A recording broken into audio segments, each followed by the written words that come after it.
Oil কাম মানে তুই কি বলে ফেলা? স্যার তেল আসতে, ওয়েল মানে তেল আর কাম মানে আসা, ওয়েলকাম তেল আসতে। ঠিক বললি, তেল আসছে, তেল আসছে। একটাও হয়নি। মুখ্যমন্ত্রী মানে কি বলে ফেলা? মুখ্যমন্ত্রী, হ্যাঁ, মুখ্যমন্ত্রী মানে যে মন্ত্রী কিছু জানে না, অশিক্ষিত, সেই হচ্ছে মুখ্যমন্ত্রী। মানে মানে আবার কি? আপনি তো সেদিন বললেন যে তোরা পড়াশোনা করিস যে তোর তো মুখ্যই থাকবে।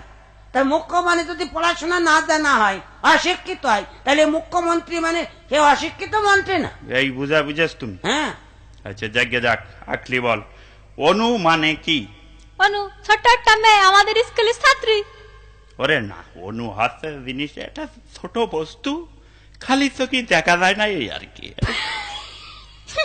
কৃষি কামড়াল ও আল্লাহ, অনু ছোট, তো কি? চোখে খালি চোখে দেখা যায় না। না, এক ক্লাস 3 পড়ে অনু, সামনের বেঞ্চিতে বসে থাকে ডেলি এসে, আমরা সবাই খালি চোখে দেখি, আর আপনি বলছেন খালি চোখে দেখা যায় না।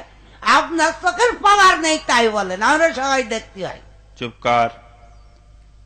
ও ও কি ফজাতে উড়না পরিছিস কেন? ও যা, এই আজকাল এরকমই চলছে। এরকমই চলছে তার মানে? তার মানে আবার কি? আগে দেখতেন না মেয়েরা উড়না পড়ত, হ্যাঁ এখন মেয়েরা তো উড়না পড়া ছেড়ে দিয়েছে। হ্যাঁ। এখন ওদের যদিও কেউ পরে সে গলায় দড়িয়ে থুয়ে দেয়।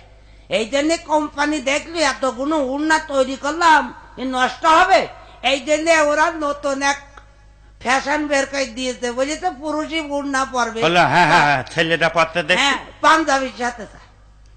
আচ্ছা, সন্ধে হয় হয় ইংরেজি কর। Sir evening is